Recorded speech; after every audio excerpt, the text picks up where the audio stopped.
বর্তমানে যেই সময়টা চলতেছে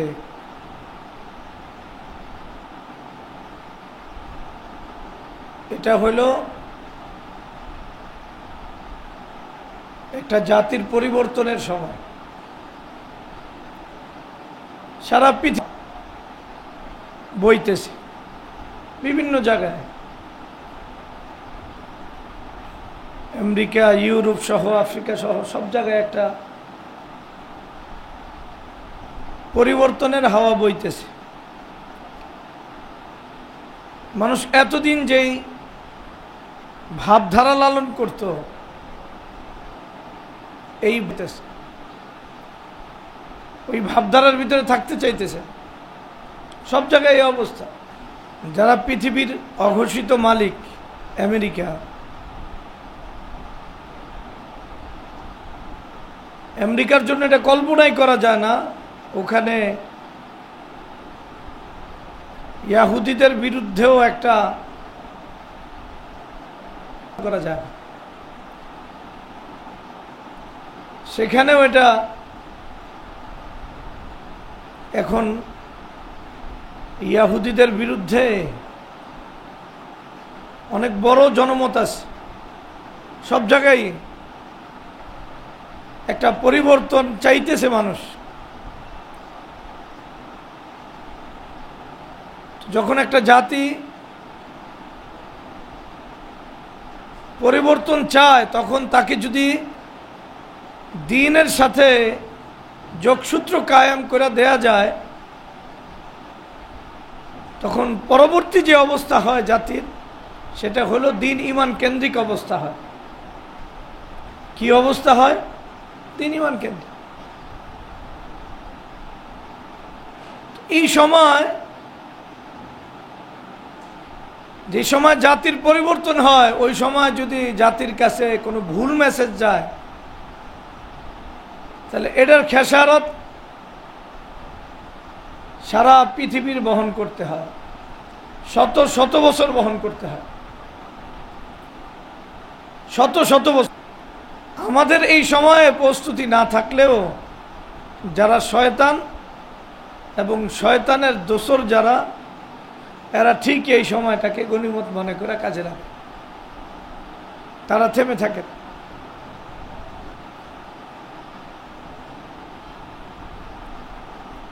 আমরা এদেশের প্রেক্ষাপট নিয়ে কথা বলতেছি।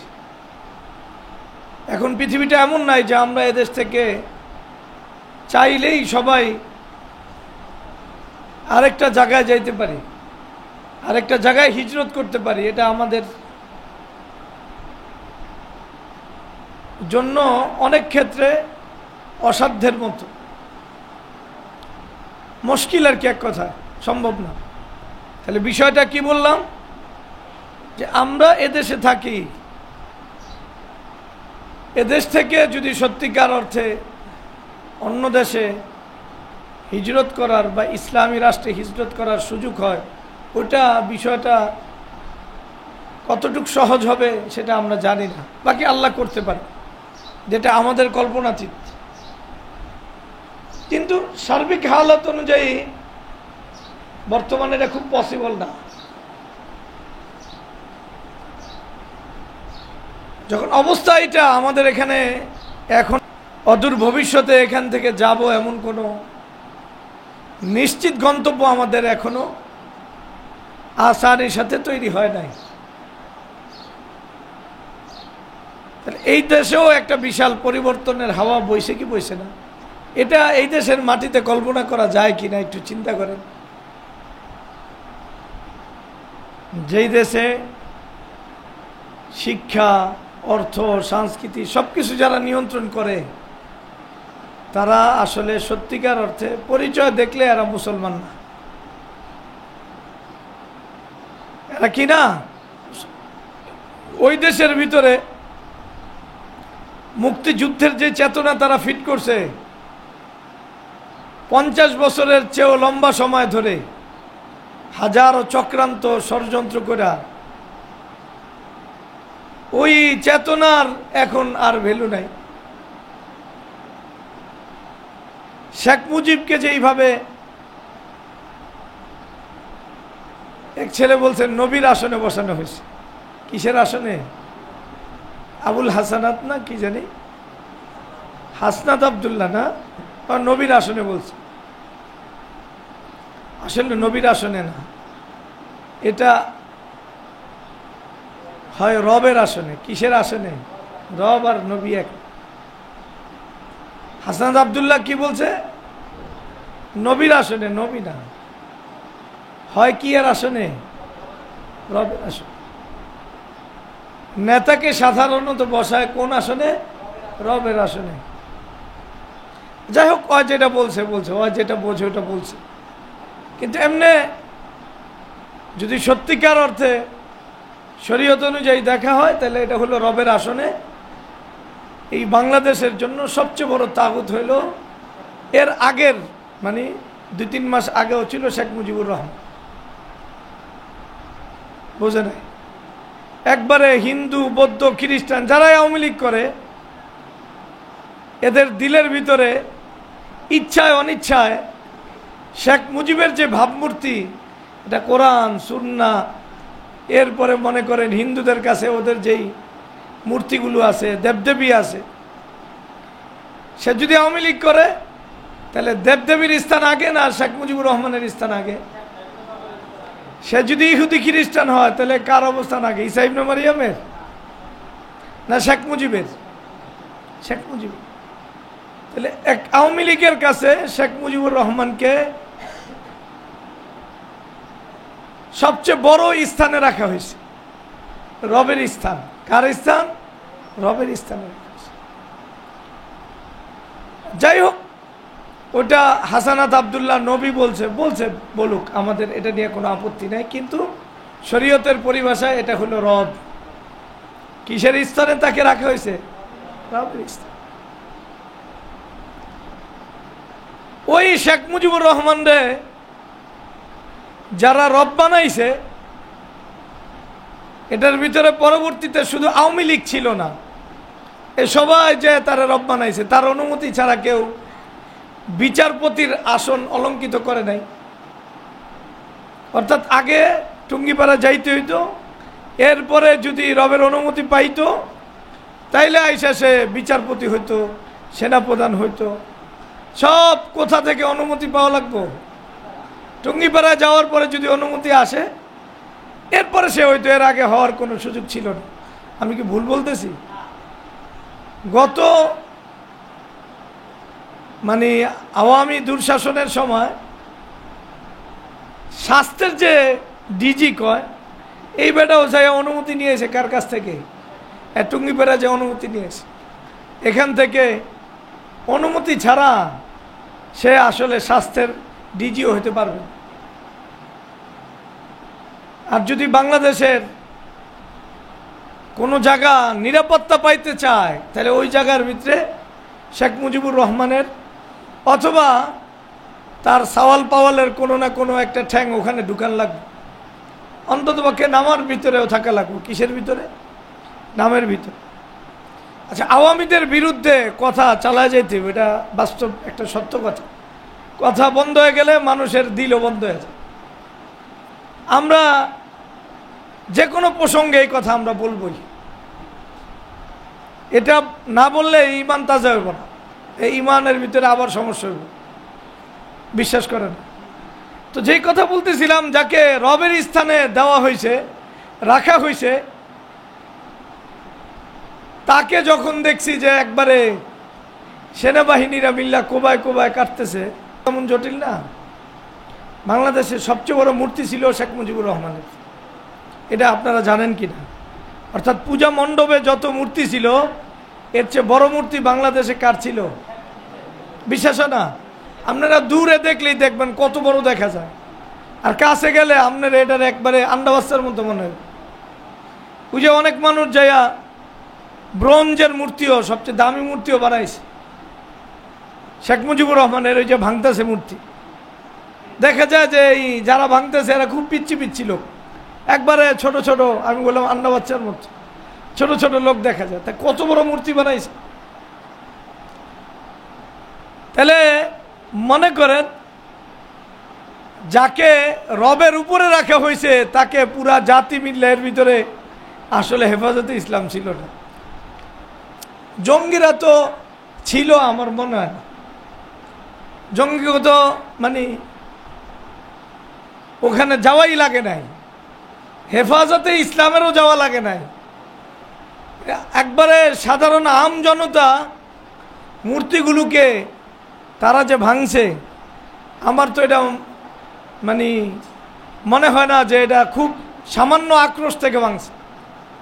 ভাঙ্গার ধরন দেখলে যার যা ছিল মানে না ভাঙতে পারলে এটা লাগতেইছে, এরপরে অন্তত পক্ষে ব্যাখ্যা করে পারলে এটার ব্যাখ্যা করে এটার গলার ভিতরে জুতার মালা দিছে, তাই নাই? মানে কি পরিমাণ রাগ, যদ্দূর যে পারছে, যে লাত্তি দিতে পারছে লাত্তি দিছে, যে থুতু দিতে পারছে বা থুতু দিছে, যে মানে ছোট হাতে কিছু আছে এটা দিয়ে গুতা দিতে পারলে এটা দিয়ে গুতা দিছে। তবুও একবারে এটার গায়ে আঘাত দেওয়া, সে মনে করছে তার সামর্থ্য অনুযায়ী এটার গায়ে আঘাত দেওয়া জরুরি। তাহলে এই যে একটা অবস্থা তৈরি হলো, এটা কোনোদিন বাংলাদেশের কেউ কল্পনা করছে কিনা? যারা একবারে সর্বোচ্চ লেভেলের নেককার এরাও কল্পনা করছে কিনা এটা একটু বোঝা দরকার। যেমন ঘটনা ঘটতে পারে বাংলাদেশে, তার মানে জাতির পরিবর্তনের সময়, জাতি এখন পরিবর্তন হইতে চায়। এই সমস্ত রব টব এগুলো বাদ দিয়ে হাকিকি রবের সন্ধান আসলে জাতি চায়। আরো অনেক আশ্চর্য ঘটনা ঘটতেছে, কিন্তু নাস্তিক বেঈমান আল্লাহর দুশমনরা সরব হয়ে গেছে। কি হয়ে গেছে?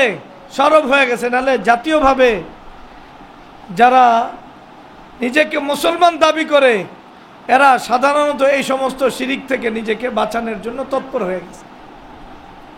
আমরা সাধারণ স্কুল কলেজের ছাত্রদেরকে দেখছি যাদেরকে নাস্তিক বানানোর জন্য এত দিনের মেহনত, এত দিনের শিক্ষাক্রম, এত দিনের সংস্কৃতি, এই যা কিছু এই সাধারণ শিক্ষিতদের মাঝে মানে প্রচার করা হয়েছে, সব কিছুর বিরুদ্ধে তারা ফুসলায় উঠছে। এমনকি অনেকে ঢাকা ভার্সিটিতে নামাজ পড়তে পাইরা বা হলগুলোতে এখন নামাজ পড়তে পারে, এটার কারণে তাদের দিলের যে ভালো লাগা, আগে যে নামাজ পড়তে পারে নাই তাদের দিলের যে কষ্ট, এটি তাদের লেখায়, তাদের অঙ্গভঙ্গিতে, আচরণে বোঝা যায়।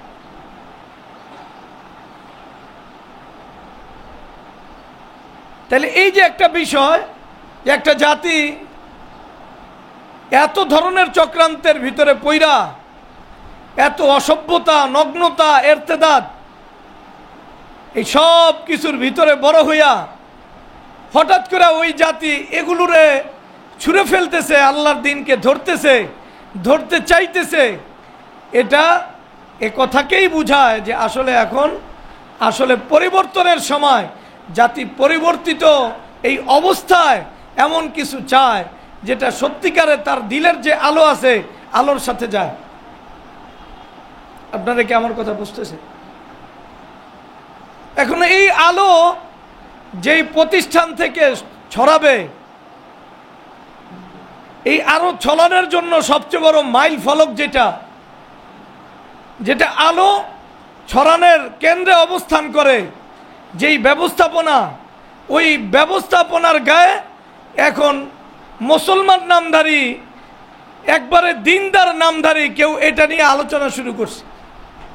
তাহলে জাতির ভিতরে আলো ছড়ানোর জন্য যেই ব্যবস্থাপনা দরকার, যেই ব্যবস্থাপনা ছাড়া একটা জাতি আলোকে যথার্থভাবে ধারণ করতে পারে না, লালন করতে পারে না, প্রচার করতে পারে না, শিখতে পারে না, চলতে পারে না, ওই ব্যবস্থাপনার বিরুদ্ধে এখন একবারে দিনদার শ্রেণী নামধারী কথা বলা শুরু করছে।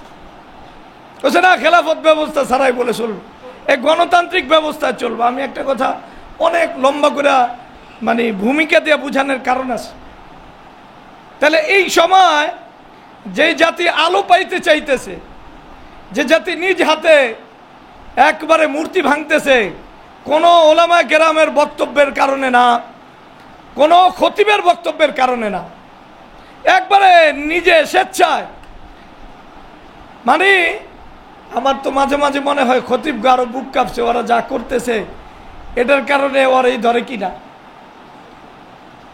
আমার কথা কি আপনার কাছে অবিশ্বাস হয়?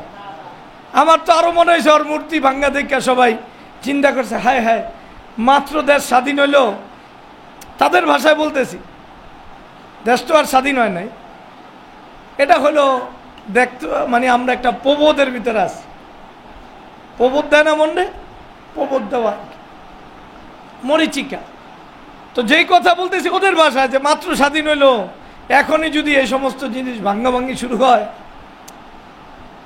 এটা আবার কে কি কয়? এমনি ইন্ডিয়া আমাদের পিছনে লেগে আছে, এই সময়ে মূর্তি টুর্তি ভাঙলে কোনো ঝামেলা জড়ায় কিনা। আস্তে ধীরে ধীরে আমরা না হয় নতুন মূর্তি আরো তৈরি হোক, এরপরে এক সময় না হয় ভাঙ্গার কথা বলবো, এমন কারো মনোভাব থাকতে হতে পারে। বললাম আর কি, মানুষের হরেক রকম মনোভাব থাকতে পারে। আমি এমন মনোভাবের কথা জানি, এই জন্য বললাম। মানে একজনে তার পেরেশানি ব্যক্ত করতেছিল এইভাবে, হইতেছেটা কি, এটা পরবর্তীতে এটা রিয়াকশন অ্যাকশন হবে না? এই যে একজন মাদ্রাসার ছাত্রের মতো দাড়ি টুপি লাগাই এয়ারপোর্টে উঠতে গেল, এটা একটা ঘটনাটা কি করতেছে? হয়তো ইচ্ছা করলে এই লেবাসটা ছেড়াও এই কাজ করতে পারত। তাহলে মনোভাবটা পেরেশানির কি পেরেশানির না? যেই জাতি ওয়াজ শোনে নাই, নসিহত শোনে নাই, যাদের জীবন সকাল সন্ধ্যা নগ্নতার ভিতরে কাটছে, অসভ্যতার ভিতরে কাটছে, দিন বিরোধী পরিবেশ, চিন্তা চেতনা শিক্ষার ভিতরে কাটছে, ওই জাতি দ্বারা মূর্তি ভাঙতেছে, আর আমি আর আপনি ভয় পাইতেছি যে হায় হায় এর দ্বারা কোনো দুর্ঘটনা হয় কিনা। আছে এমন ঘটনা। তো যাই হোক, আমি যেটা বলতেছি, এই যে একটা জাতি মূর্তি ভাঙতেছে, কোনো খতিবের খুতবা ছাড়া, কোনো মামুনুল হক সাহেব হুজুরের বয়ান ছাড়া, ধরেন মামুনুল হক সাহেবের তো ধরা হয় যে বর্তমান অনেক বড় হুঙ্কার দিতে পারে বাংলাদেশে, এই তো বিশ্বাস করেন। মামুনুল হক সাহেব হুঙ্কারের জন্য বিখ্যাত। এখনো পর্যন্ত মামুনুল হক সাহেবের মতো হুঙ্কার কেউ দিতে পারে কিনা আপনারা জানেননি। তো মামুনুল হক সাহেব হুঙ্কার তো দেয় নাই, আমরা তো 5 তারিখেও দেখছি, 6 তারিখেও দেখছি, কিন্তু 5 তারিখে মামুনুল হক সাহেবের হুঙ্কার ছাড়া, অথবা হইতেও পারে মামুনুল হক সাহেবের দিলের ভিতরে এই কথা তখনও আসে নাই, আসার সুযোগ পায় নাই। এর আগে যাদের দিলের ভিতরে এই মূর্তিগুলো ভাঙার জন্য একবারে শুধু দিলের অবস্থান না, বাস্তবে তার সামর্থ্য অনুযায়ী মাঠে নামছে, এই লোকগুলোকে আসলে পরিবর্তনের হালত ছাড়া সম্ভব? আমার কথা বুঝানোর জন্য বলতেছি যে আল্লাহ একটা জাতিরে পরিবর্তন করতে চায়, তখন ওই জাতির যুবকদেরকে পরিবর্তন করে দেয়। তো ওই জাতির যুবকরা দাঁড়ায়, যখন দাঁড়ায় তারা, তখন তারা ওই তাদের ভিতরে যারা বুড়া আছে অথবা বুদ্ধিজীবী আছে, এরা যদি উল্টাপাল্টা কিছু করে, তাহলে এই যুবকদের সর্বনাশ। এই যুবকরা আলো থেকে বঞ্চিত হয়, এক অন্ধকার থেকে আরেক অন্ধকারে নিমজ্জিত হয়। যাই হোক, আমি যেটা বলতেছি যে একটা জাতি ফাতাহ চাইতেছে, মনে করে কি চাইতেছে? ফাতাহ চাইতেছে, ইসলামের বিজয় চাইতেছে। নাহলে মূর্তির সাথে এত নারাজি তাদের কেন? এত মন খারাপ কেন? মন খারাপ হওয়ার তো কারণ নাই। আসলে তারা দিল থেকে শিরিক আর মুশরিকদেরকে ছাড়তে চাইতেছে, সব তন্ত্রমন্ত্রকে তারা চাইতেছে। যদিও তারা জানে না যে তন্ত্রমন্ত্র কিভাবে মানে আমরা বিদায় করবো, এটা তারা হয়তো জানে না, হয়তো পদ্ধতি জানে নাই, হয়তো আলোচনা শোনে নাই, কিন্তু সে পরিবর্তন চায়। তাহলে পরিবর্তন চায়, এই সময় তার ভিতরে মানে কোন চাওয়াটা চাইলে সত্যিকারে পরিবর্তনের রূপ তারা পাবে, আলোর দিশা তারা পাবে, দ্বীনের দিশা পাবে, সত্যিকারে শিক্ষার দিশা পাবে, সত্যিকারে দ্বীন আর ঈমান নিয়ে বাঁচার তাগিদ তাহলে দিলের ভিতরে পয়দা হবে, সত্যিকারে পরিবেশটা সুদ মুক্ত, ঘুষ মুক্ত হবে, বেদাত মুক্ত হবে। এটার জন্য যেই জিনিসটা দরকার সেটা ছিল ইসলামী খেলাফা ব্যবস্থা, ইসলামী রাষ্ট্র ব্যবস্থা। ইসলামী রাষ্ট্র ব্যবস্থার অধীন হওয়া ছাড়া ইসলাম তার স্বরূপে আত্মপ্রকাশ করতে পারে না। কি বললাম? কোন রাষ্ট্র যদি ইসলামী খেলাফার অধীনে না থাকে, ইসলামী রাষ্ট্র ব্যবস্থায় তার দাওয়াত, তালিম, তাসকিয়া, জিহাদ প্রত্যেকটা বিষয় যদি রাষ্ট্রের অধীনে না থাকে, তাহলে কোনোটা তার আপন রূপে পরিস্ফুটিত হতে পারে না, পারে না প্রত্যেকটা জিনিস। কারণ ইসলামের বেসিক জিনিস হলো তালিম, তাসকিয়া, তাবলীগ, জিহাদ, এই প্রত্যেকটা বিষয় যদি তার স্বরূপে আসতে চায় তাহলে ইসলামী খেলাফার অধীন, ইসলামী রাষ্ট্রের অধীন, ইসলামের শক্তির অধীন হয়ে এটার আত্মপ্রকাশ করতে হবে, নচেত পাবে না।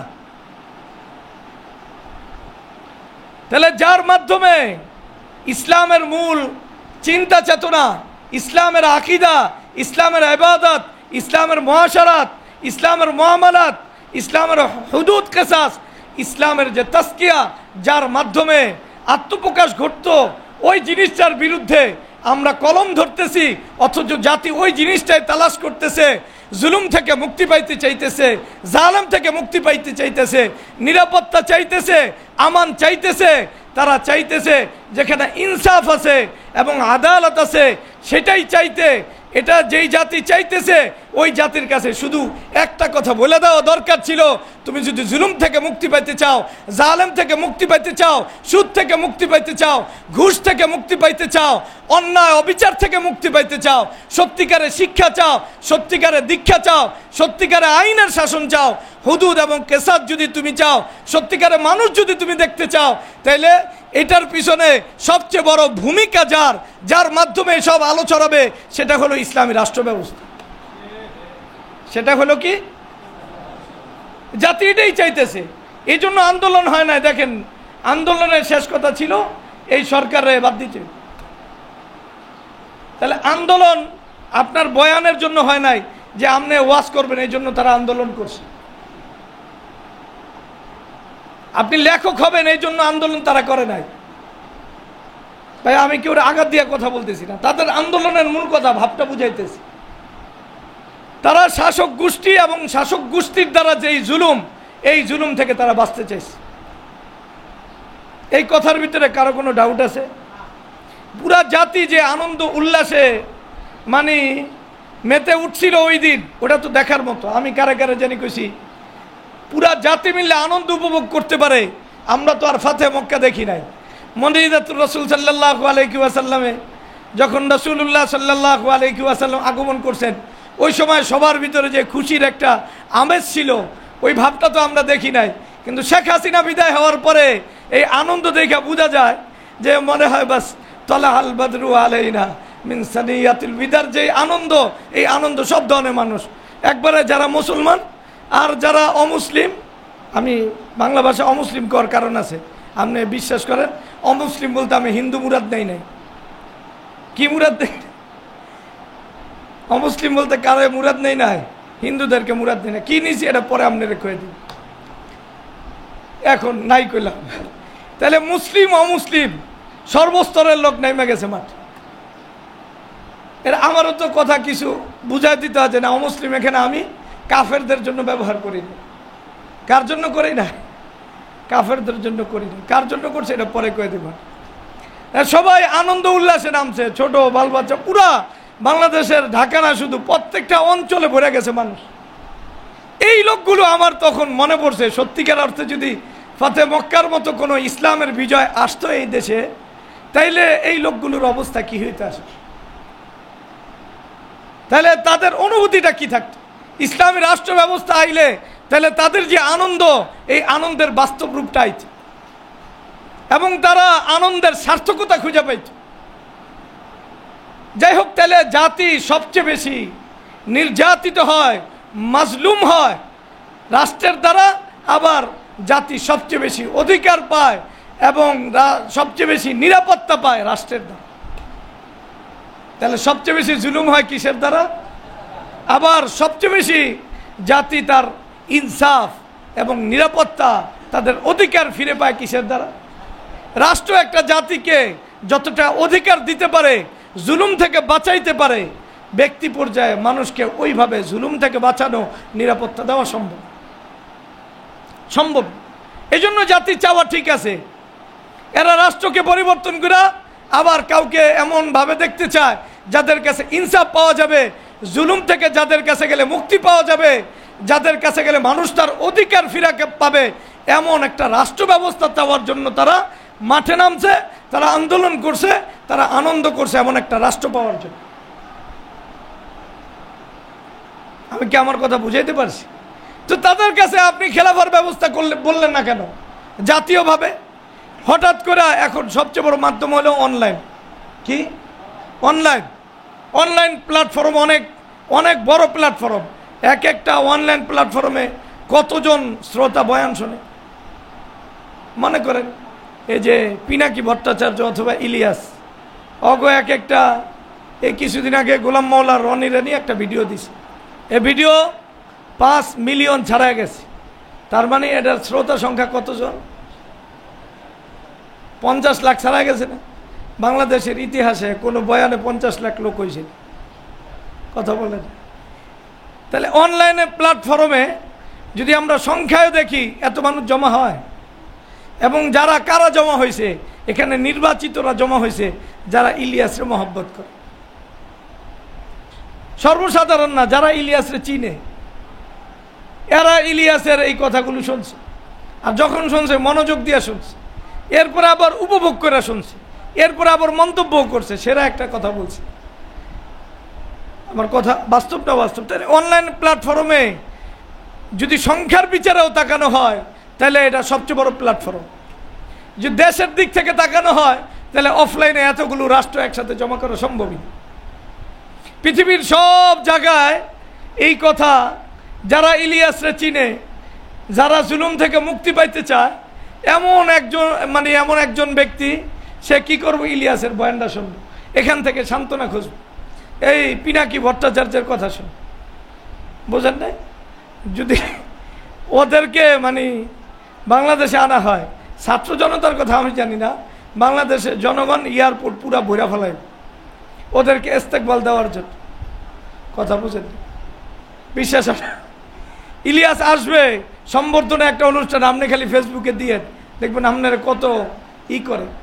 আমি ইলিয়াসের প্রসঙ্গ আনার কারণ আছে যে একটা মানুষ জুলুমের বিরুদ্ধে কথা বলছে, জালেমের বিরুদ্ধে কথা বলছে, তার জনপ্রিয়তা কতটুকু আপনি বলেন। আপনি যদি নেককার, ইমানদার, আল্লাহওয়ালা হন, আলেম হন, আর আপনি যদি জুলুমের বিরুদ্ধে কথা বলেন, তাহলে আপনার পক্ষে লোক থাকবে কি থাকবে? তাহলে মানুষের জন্য আপন যে হয়, এটা হলো মানুষ যখন জালেমের বিপক্ষে অবস্থান করে, জুলুমের বিপক্ষে অবস্থান করে, তখন অটোমেটিক একটা জাতির দিলকে ছুঁয়া নেয়, একটা জাতির দিলের ভিতরে সে নিজেকে প্রবেশ করাইতে পারে। তো আমি যেটা বললাম যে সব জুলুম খতম হবে, ইনসাফ প্রতিষ্ঠিত হবে, এটা কিসের দ্বারা? ইসলামী রাষ্ট্র ব্যবস্থার অধীনে, শুধু রাষ্ট্র ব্যবস্থা না, ইসলামের রাষ্ট্র ব্যবস্থার অধীনে সত্যিকারের দ্বীনের তালিম, সত্যিকারের দ্বীনের তাসকিয়া, সত্যিকারের দ্বীনের জিহাদ, এগুলো যদি ইসলামী রাষ্ট্র ব্যবস্থার অধীনে থাকে, তাইলেই সত্যিকার অর্থে দ্বীনের যে নূর, দ্বীনের যে আলো, সেটা প্রকাশিত হয়। শুধু ইসলামী রাষ্ট্র ব্যবস্থা বলি নাই, ইসলামী রাষ্ট্র ব্যবস্থার অধীনে। কিসের অধীনে? অধীনে যদি তালিম চলে, তাসকিয়া চলে, তাবলীগ চলে, জিহাদ চলে, আরো ইসলামী অর্থনীতি সহ সব নীতি যদি ইসলামী রাষ্ট্র ব্যবস্থার অধীনে চলে, তাহলে ইসলামের আলো প্রকাশ পাবে, ইসলামের আলো প্রকাশ পাবে। কারণ এটা আমরা বহুবার বয়ান করছি, শুধু রাষ্ট্র থাকলে রাষ্ট্র জালেম হয়। কি হয়? শুধু রাষ্ট্র, ওই রাষ্ট্রের তালিম, তরবিয়ত, তাসকিয়া, জিহাদ এবং অন্যান্য দিক যদি শরিয়ার আলোকে চর্চিত না হয়, তাহলে ওই রাষ্ট্র আসলে সুফল বয়ে আনতে পারে। তাহলে রাষ্ট্রকে কাজে লাগাইয়া, এই শক্তিকে ব্যবহার করা, সব সংখ্যালঘুরা তাদের মতাদর্শ, তাদের আদর্শ, তাদের অধিকার প্রতিষ্ঠিত করে ফেলেছে। আসলে সংখ্যালঘু আসলে কি? কিন্তু তারা তাদের পূর্ণ অধিকার নিতেছে এবং তারা তাদের বক্তব্য পেশ করতেছে। এটার কারণ কি? তাদের পক্ষে রাষ্ট্র আছে।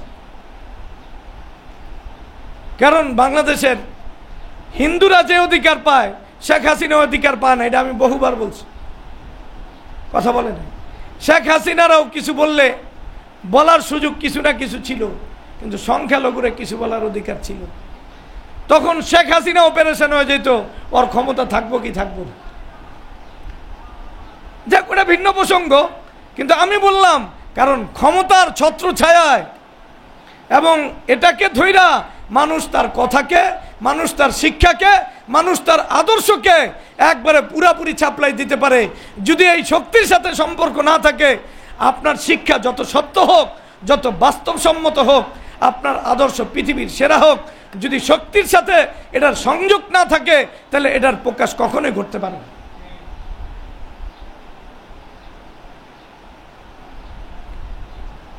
আল্লাহ, তাহলে যেই কথা বলতেছিলাম যে যখন একটা জাতি জুলুম থেকে মুক্তি পাইতে চায়, জালেম থেকে মুক্তি পাইতে চায়, এই চায় কি আমনের মাধ্যমে বয়ান শূন্য মুক্তি পাইব? কথা বলেন। আপনার লেখালেখির দ্বারা মুক্তি পাবে?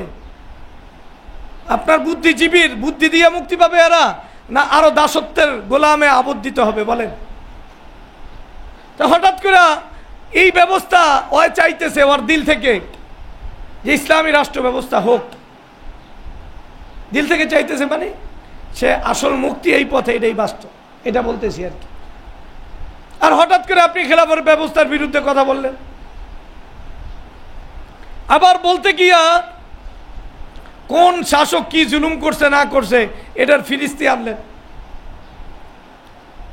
এটা চিন্তা করলেন না আজকের যে ইসলামী শিক্ষার মূল ভাবধারা রক্ষিত আছে, যদি ইসলামী রাষ্ট্র ব্যবস্থার অধীনে আল্লাহর দ্বীন এগুলো সংকলিত না হইতো, হাদিস হোক, কোরআন হোক, ফিকহ হোক, তাফসির হোক, এগুলো যদি সত্যিকার অর্থে স্বাধীনভাবে এগুলি সংকলন করা না যেত, তাহলে বর্তমান আমরা যেইভাবে কোরআন হাদিসের অপব্যাখ্যা শুধু আলেম থেকে না, একজন সাধারণ থেকে অপব্যাখ্যা পাই, তাহলে আপনি সত্যিকারের দিন পাইতেন না, ঈমান পাইতেন না, এলেম পাইতেন না, অপব্যাখ্যা ছাড়া কিছুই পাইতেন।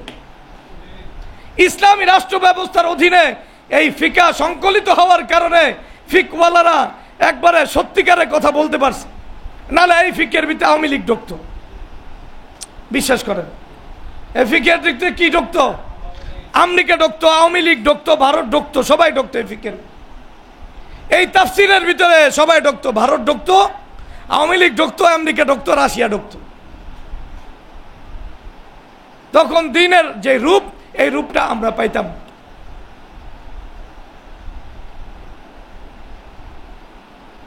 তাহলে জাতি চাইতেছে খেলাফা, জাতি চাইতেছে ইসলামী রাষ্ট্র ব্যবস্থা। আপনি একটা মাঝখানে একটা মাসলা জুড়াই দিলেন, এটা কি ফরজে আইন না ফরজে কিফায়া?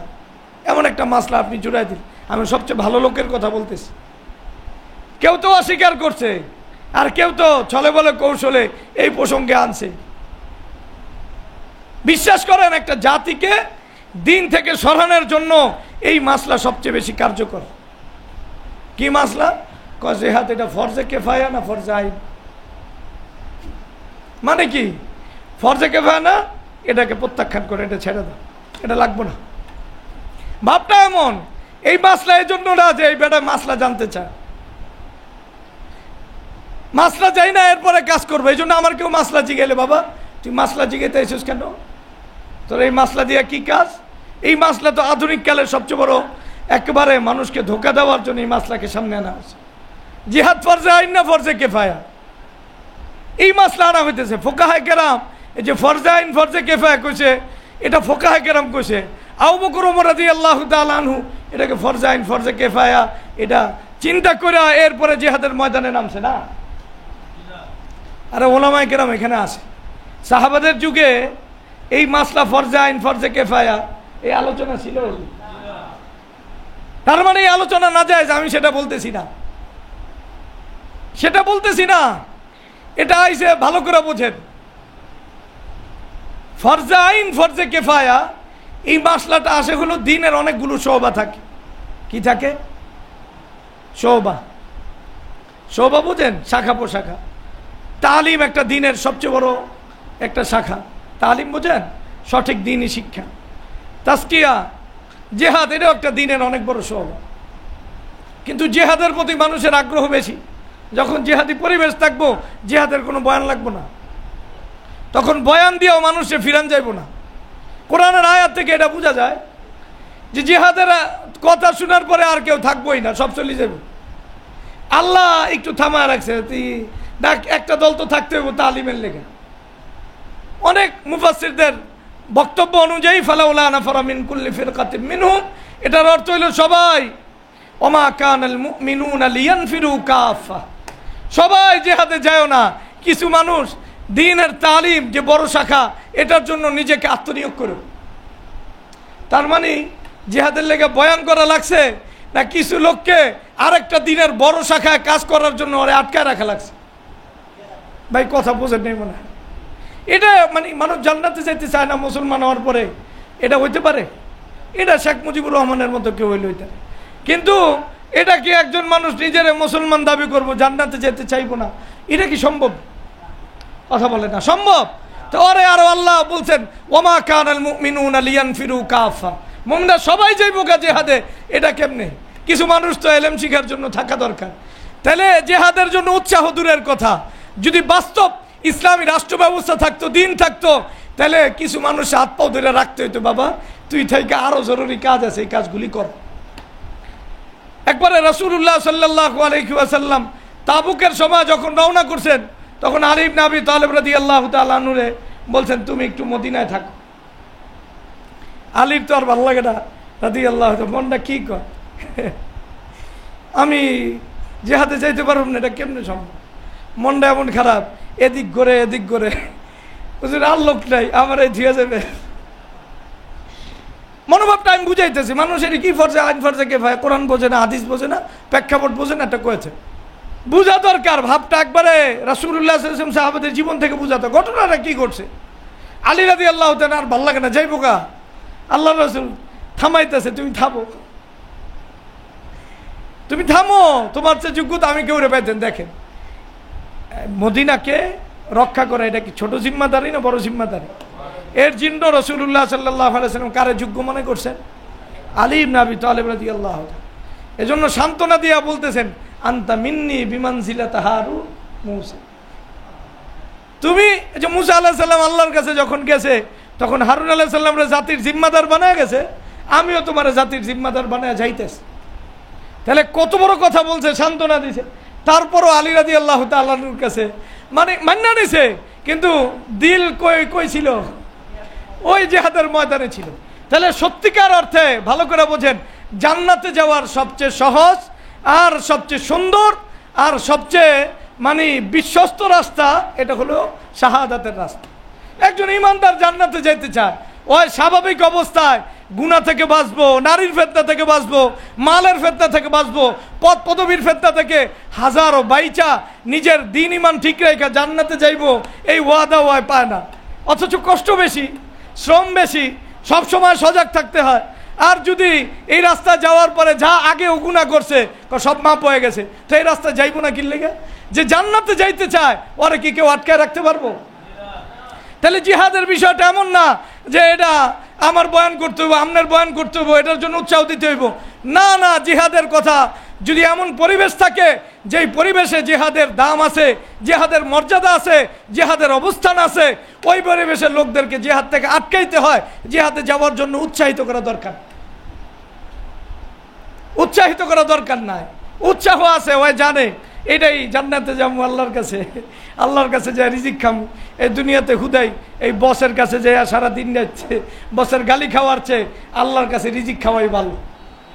কথা বুঝতেছেন না? তাহলে মূল বিষয় এটা, জিহাদ ফরজে আইন ফরজে কিফায়া দ্বারা কে জিহাদে যাইবো কে জিহাদে যাইবো না এই মাসলা ছিল না, এই মাসলা সাহাবা যুগে ছিল না। এই মাসলা ফুকাহায়ে কেরাম এটার স্তর লেভেল ঠিক করছে যে কিছু লোক তো দিনের বিভিন্ন কাজে যাইতে, জিহাদের জন্য যতটুকু লোক দরকার ওই পরিমাণ লোক যদি থাকে, তাহলে অন্যরা অন্য কাজ করবে, আর একদল লোক তৈরি করা থাকবে, এরা জিহাদে যাবে। এটা হলো একটা জাতিকে তার পুরা দিন সাজানোর জন্য একটা বিন্যাস করা হয়েছে একটা জাতির জন্য। এবং এই বিন্যাসটা রাসূলুল্লাহ সাল্লাল্লাহু আলাইহি ওয়াসাল্লামের যুগেও ছিল, ওটা কোরআনের আয়াত থেকে বোঝা যায়। কিন্তু আমাদের মতো এই নামে ছিল না, ফরজে কিফায়া হলে ছেড়ে দিব, এই নামে ছিল না, ছিল বিন্যাস। কিছু মানুষ জিহাদ ফরজে আইন হওয়ার পরেও, তাবুকের যুদ্ধে জিহাদ ফরজে আইন না, তো কিছু মানুষ দ্বীনি ইলম শিখার, দ্বীনি ইলমের জন্য এবং ইসলামী রাষ্ট্র ব্যবস্থাকে ধরে রাখার জন্য, যাতে মানুষ তার সমাধান খুঁজে পায়, কিছু মানুষকে আল্লাহ রাসূল রেখে গেছেন না? কথা বলেন, রেখে গেছেন কি গেছেন? তো তার মানে বিষয় হলো ফরজে আইন ফরজে কেফায়া, এটা লেভেল বর্ণনা করা, এজন্য যাতে আমাদের প্রত্যেকটা সভাগুলো আবাদ থাকে এবং আমাদের এই সভাগুলোর ভিতরে কোনো ত্রুটি যেন না আসে। সবাই মিলে যদি এক কাজে চলে যায় তাহলে বাকি কাজগুলো করবে কে? এই জন্য এই বিন্যাসটা ছিল। আর এখন মাসলা হয়েছে আমি ওই কাজ ছেড়ে দিব, এর জন্য মাসলা হলো জিহাদ তো ফরজে কেফায়া। জিহাদ তো কি ফরজে কেফায়া, এর জন্য মাসলা সামনে যারা আনছে, দেখেন খেলাফা এটা ফরজে আইন না ফরজে কেফায়া, এই মাসলার সামনে কিছু নেককার দাবিদাররা এই মাসলার সামনে আনছে। আসল কথা হলো এই খেলাফতের কথা, এই খেলাফতের আওয়াজ, এই খেলাফতের কথা যেন কেউ বলতে না পারে। বললেই ওরে বুঝানো দরকার, আরে তুমি কোরআন সুন্নাহর বাইরে কথা বলো কেন? এখন খেলাফা দুনিয়াতে আসার পরে, এরপরে দুনিয়াতে মাসলা তৈরি হয়েছে খেলাফা ফরজে আইন না ফরজে কেফায়া। তা ওই তারতিবটা খেয়াল করা, আগে তুমি ইসলামী রাষ্ট্র ব্যবস্থা আনো, এরপরে তুমি আলোচনা করো এটা ফরজে আইন না ফরজে কেফায়া, আমাদের কোনো আপত্তি নেই। কিন্তু বর্তমানে এই আলোচনা মানুষকে দ্বীন আর ঈমান থেকে সরাবে, মানুষকে তার আলো যেখান থেকে আলো বিচ্ছুরিত হবে সারা পৃথিবীতে, ওই আলো বিচ্ছুরণের জায়গাটা বন্ধ করে দেওয়া হবে। মানুষের যেই দিলের একটা তামান্না, মানুষ যে বিপ্লব চায়, মানুষ যে জুলুম থেকে বাঁচতে চায়, ইনসাফ চায়, তুমি ওই ইনসাফের রাস্তা তাকে বলে দাও। যদি সত্যিকার ইনসাফ চাও তাহলে ইসলামী রাষ্ট্র ব্যবস্থা দাও। বললাম না গত সপ্তাহে কিছু বুদ্ধিজীবী তৈরি হয়েছে, আবার অনেক বড় বক্তা হেতেন না বয়ান করে এখন আমরা ইনসাফ চাই। আমি এটা বলছি, যারা ইসলামের বাইরে ইনসাফ চায়, কিসের বাইরে? ইসলামের বাইরে ইসলাম চায়, এদের ভিতরে ইরতিদাদ আছে, এদের ভিতরে নাস্তিক্যবাদ আছে, এদের এই অংশটা পুরাপুরি দ্বীন আর ইসলাম থেকে আলাদা। এই কথা বুঝতে হবে আপনাকে। হেতেন ইনসাফ চায়, মনে হয় যে ইনসাফ আল্লাহর দিন ছাড়াও সম্ভব। কি ছাড়া সম্ভব? আল্লাহর দিন ছাড়া ইনসাফ সম্ভব। কেমনে সম্ভব? কেমনে সম্ভব? এই কথা বললো কেমনে? অনেক বড় স্কলার, পৃথিবীর অনেক বড় স্কলার, এতে ইনসাফ চায়। মেজাজটা খারাপ লাগে না? কিসের? এই ডাক্তার ইউনুসের যে সরকার আছে এদের কাছে ইনসাফ চায়, আমরা ইনসাফ চাই। শুধু না এই বক্তা না, শুধু এই যে অনলাইনে বড় বড় আল্লাহ মাতুদ্দাহার একটা সব বড় বড়, এরা ইনসাফপূর্ণ একটা রাষ্ট্র ব্যবস্থা চায়। তো ইনসাফ নাস্তিক চায় না রে, নাস্তিক চায় না, বেঈমান না চায় না, যারা আল্লাহর দিন চায় না, এরা ইসলাম চায় না। বরং ইনসাফের কথা সবচেয়ে বেশি বলে হলো যারা ইসলামী রাষ্ট্র ব্যবস্থা চায় না, ওরাই ইনসাফের নাম দিয়া ইসলামী রাষ্ট্র ব্যবস্থাকে দূরে সরাইতে চায়। ওরা গণতন্ত্রকে এমন একটা ব্যবস্থা বলে যেখানে প্রত্যেকটা মানুষের তার চাওয়ার প্রতিফলন ঘটে, এমন এক রাষ্ট্র ব্যবস্থার নাম হইল গণতন্ত্র। তাই ইনসাফ তুমি চাও কেন? তোমার আগে ওই শাহরিয়ার কবিরও চাইছে, এ আল্লাহর দুশ্মনরাও তোমার আগে ইনসাফ চাইছে। তো তুমি হঠাৎ করে এটারে কোরআন হাদিসের দলিল দিয়া প্রতিষ্ঠিত করলা কেন? কেন করলা তুমি? আল্লাহ আমাদেরকে হেফাজত করো। যাই হোক, তাহলে এই সময়ের দাবি অনুযায়ী মানুষের সামনে মানুষ যে পরিবর্তন চায়, এটা কি ওয়াইজের পরিবর্তন চায়? কথা বলে না, লেখকের পরিবর্তন চায়, বুদ্ধিজীবীর পরিবর্তন চায়, না রাষ্ট্রের পরিবর্তন চায়? রাষ্ট্রের পরিবর্তন তো ইসলামের বাইরে যেটা, এটা যদি থাকে তাহলে এটা রাষ্ট্রের পরিবর্তন না, এটা শুধু ব্যক্তির পরিবর্তন। এটা শুধু কিসের পরিবর্তন? ব্যক্তির পরিবর্তন। আর রাষ্ট্রের যদি পরিবর্তন হয় তাহলে রাষ্ট্রের মূল কাঠামোর পরিবর্তন, ব্যক্তির পরিবর্তন, সব পরিবর্তন আছে ইসলামের মাঝে, এর বাইরে কোথাও নাই। আমি বললাম এই সময় যদি জাতির কানে আওয়াজ তুলে দেওয়া না যায় তাহলে এই জাতি শতাব্দীর পর শতাব্দী পর্যন্ত জুলুমের শিকার হবে। এর দায়ভার এই সমস্ত কাউয়াদের নিতে। কাদের নিতে হইব? এই সমস্ত কাউয়াদের, যারা বুদ্ধিজীবী, মানে কাকমার্কা বুদ্ধিজীবী। কি জীবী? কাক বুদ্ধিজীবী না? কাকের উদাহরণ আপনাকে বইলা আমি শেষ করতেছি। কাক কি করে? ওই একটা সাবান চুরি করে। তা বুদ্ধিজীবী হইলে আগে চোর হইতে হয়। আগে কি হইতে হয়? ওই কোরআন হাদিস চুরি করে, বোঝেন না? এরপরে দ্বিতীয় বুদ্ধিজীবীর অর্থ আমি বুঝাইতেছি, বুঝে এরপরে কাক কোন জায়গায় রাখবো এটা দিশা খুঁজে পায় না, সব জায়গায় রাখে দেয়, হয়তো দেখে তা মনে করে অন্যরাও তো দেখে, এই জন্য আর ওই জায়গায় রাখে না, এক জায়গায় রাখে, আবার ঠকুর দিয়ে নেয়। দেখবেন কাকের ঠোকরানো সাবানে অনেক ঠকুর থাকে চতুর্দিকে, ও এক জায়গায় থুইছে আরেক কামড় দিয়ে উঠে আরেক জায়গায় থুই, ও তখন চায় দেখে গেছে এটা তো আমি দেখতেছি, তা তো সমস্যা। এর লেগে পরে ও চোখ বুঝে আসে রাখে, কোন জায়গায় রাখে? চোখ বুঝে রাখে। চোখ বুঝে রাখার পরে এমন জায়গায় রাখে ওটা ঠাস করে আপনি গাছের তলে পড়েছেন, আপনার মাথার উপরে যে সাবানায় পড়ছে, আপনি চিন্তা করতেছেন হায় হায় এই সফরে আইছি, সাবান তো ছিল না, যা একটা সাবান পেয়ে গেছি চল।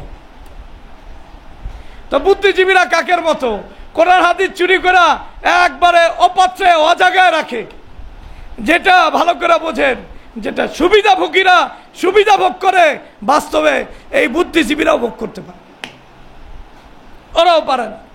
ওরা ওই আওয়ামী লীগ এলে আওয়ামী লীগ, বিএনপি এলে বিএনপি, যে যখন আসে তখন বুদ্ধিজীবীদের রূপ ওইটাই। এটি একবারে আব্দুল্লাহ ইবনে উবাই ইবনে সালুলের চেয়েও ভয়ঙ্কর, ভয়ঙ্কর। আল্লাহ আমাদেরকে হেফাজত করুক এ তাওয়িল তাহরিফ থেকে। যাই হোক, তাহলে এতটুকু কথা বুঝছেন কি না? জাতির মুক্তির জন্য জাতি যা চাইতেছে সেটা কি চাইতেছে? জাতি ইসলামী রাষ্ট্র ব্যবস্থা। এটা শয়তান বোঝে, এজন্য শয়তান একজন আল্লাহ মাতুদ্দাহার রে ঠিক করে, ওই আইসা একটা বয়ান দেয়, এটা ফরজে আইন না ফরজে কিফায়া, বুঝেন নাই?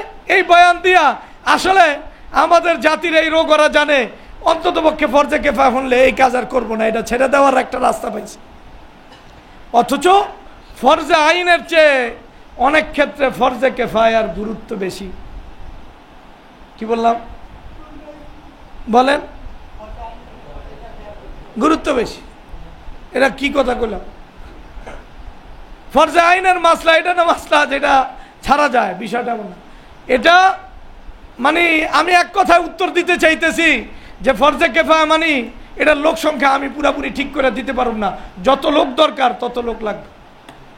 তাহলে জিহাদের জন্য, ইসলামকে উদ্ধার করার জন্য, মজলুম মুসলমানদেরকে উদ্ধার করার জন্য যদি 1 কোটি লোক লাগে, তাহলে 1 কোটি, 2 কোটি লাগলেও 2 কোটি এই মাসলা প্রমাণ করার জন্য ছিল ফরজে কিফায়া। আপনারা আমার কথা বোঝেন? কোন মাসলা প্রমাণ করার জন্য? লোক সংখ্যা কতজন লাগবে। এখন যতটুকু লাগবে অতটুকু লোক সংখ্যা ব্যবস্থাপনা আমাদের সামর্থ্য অনুযায়ী করতে হবে। এখন মনে করেন পৃথিবীতে জিহাদকে প্রতিষ্ঠিত করার জন্য, খেলাফাকে প্রতিষ্ঠিত করার জন্য যথেষ্ট পরিমাণ লোক কয়জন হবে? 3 জন, 4 জন, 5 জন, না পুরো জাতি? ক্লিয়ার? আপনি ফরজে কিফায়া ধরলে এটার অর্থ হলো এটার আবেদনকে আরো বাড়ায়, আবেদন কমায়। আল্লাহ আমাদের দিনের সহি বুঝদান করুন। যাই হোক, এই বিষয়টা নিয়ে আমরা আলোচনা করব, আমরা আমাদের ভাষায় আলোচনা করব যে আসলে খেলাফার সাথে দিন ইমানের যোগসূত্র কি পরিমাণ, এটা আমাদের অবশ্যই বোঝা দরকার। এবং পাশাপাশি এই কথা বুঝতে হবে, রাষ্ট্রের অধীনে যখন আল্লাহর দিন মানুষের সামনে আসবে তখন দিনের পূর্ণ রূপটা আসবে, এছাড়া দিনের পূর্ণ রূপ আসা সম্ভব। আল্লাহ আমাদেরকে দিনের সহি বুঝদান করুন, দিন আর ইমান নিয়ে চলার তৌফিক দান। আল্লাহ আমাদের ত্রুটিগুলোকে মাফ করুন।